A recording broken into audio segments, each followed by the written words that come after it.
Before you guys watch the show, we apologize in advance. Dre could not make it this week. I know, sad moment for everybody.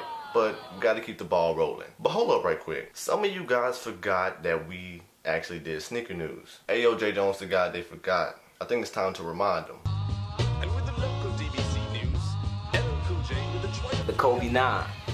Wow. It's rumored that there will be 3 versions. You have your high top, which will be $225. You have your low, which will be $200, and then you have your engineer mesh from last year's model, which will be a price at $160. A lot of people ask me what I thought on the shoe, and I must say, I'm loving it thus far. If you had another god like Trey that could come to this earth and create this shoe, this would be that shoe. Just to point out, you have your Lunarlon and Flynet combination, so you already know it's going to be mad comfy. Then, as I mentioned earlier, it's still rumored that you have 2 versions, one low, one high. And then they kept the engineered mesh from last year. Man, what?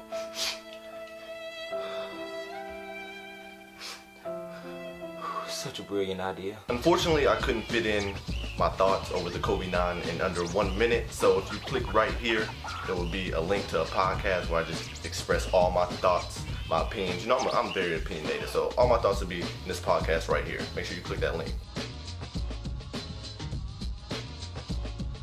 As far as Kanye going to Adidas, I try to keep this short because I feel like if I fully express myself, I'll probably end up ranting just like Kanye. I'm not really sure what to think just yet. I know the main things that were holding him back at Nike were creative freedom and financial backing. So if he has those 2 things at Adidas, I feel like the sky's the limit for Kanye. But at the same time, you got to keep in mind what actually made that release so popular. It wasn't Kanye's genius fashion sense, it was the way Nike marketed that release. Keeping in mind, Nike is already a $26 billion company, so in their mind, they're like, let's go get a huge name, someone if not the most respected nigga in the urban fashion world. Let's limit the release, forcing the consumer to make an immediate choice. And most people want to be more safe than sorry, so they end up camping a week for a shoe solely off its rarity. If anything is genius in that chaos, it's not Kanye's fashion sense, it's Nike's marketing strategy. Which I'll say all that to go back to the fact that now Kanye's at Adidas,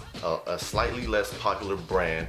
Plus Kanye said that he didn't want to make his product as limited as it was at Nike. So now you take everybody out the equation that buy shoes that they can't afford just to say, you ain't got these. And now you back to the basics. You have a release to where you either buy the shoe because you like it or you don't. Aesthetically, the Yeezy 1, it wasn't hot, but it sold for the reasons I stated earlier. The Yeezy 2, it was crazy. The sneaker is just dope, and that's what I hope this whole Kanye and Adidas thing, I hope that's what it boils down to. No hype, no marketing schemes, just if you think the shoe is hot, you cop it. If you don't, cool. Kanye, bro, I don't know if they have the answers either, man. I mean, nothing against Adidas at all. Like, that's one of the top brands, but now it makes the shoe less interesting. Let's be real, you wanted the Yeezy because you had a big time artist and a big time company fused to make a hard product.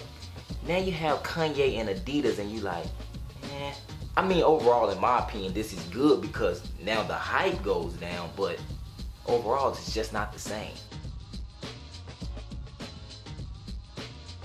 This year's Black History Month, LeBron 11, it's a little underwhelming in my opinion, just because I think last year the model was decked out in a lot of, well, just that vibrant orange against that black base. Thought that was really dope. But like the LeBron 8 BHM, the 9, and as well as this year, there's just not much contrast to the shoe, which is why I think I like last year so much. Black History Month 11, y'all kind of let me down on this one. This had to be after LeBron airballed that layup. Like I said, nothing spectacular. The colors really don't stand out like the LeBron 10 did.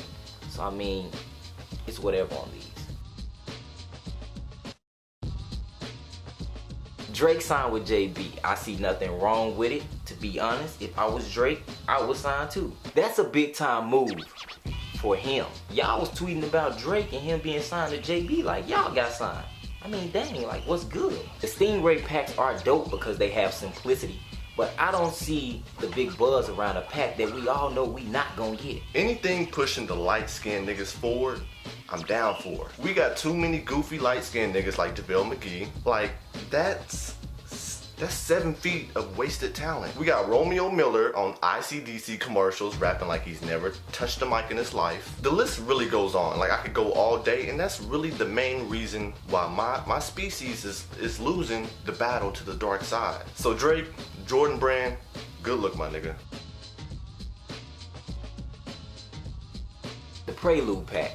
In the words of Swole Dre, this isn't just a pack, it's a collection. This pack is nice, I must say, and I never got the hoop in some of the early Kobe models that I want to now, or take them as serious as I do now, so of course I want some of them. So I say that to say that I am looking forward to some of them. I won't go into detail about the exact ones that I will cop or try to cop for that matter, but of course it's a good look if I do get the ones that I'm trying to cop. You already know my thoughts and opinions on the Prelude pack in the same podcast, so after you get done clicking that, you're good. So we hope you guys enjoyed this week's sneaker news. Hopefully we get Dre back next time. I think he was actually camping for some used Jordan 3 Fusions.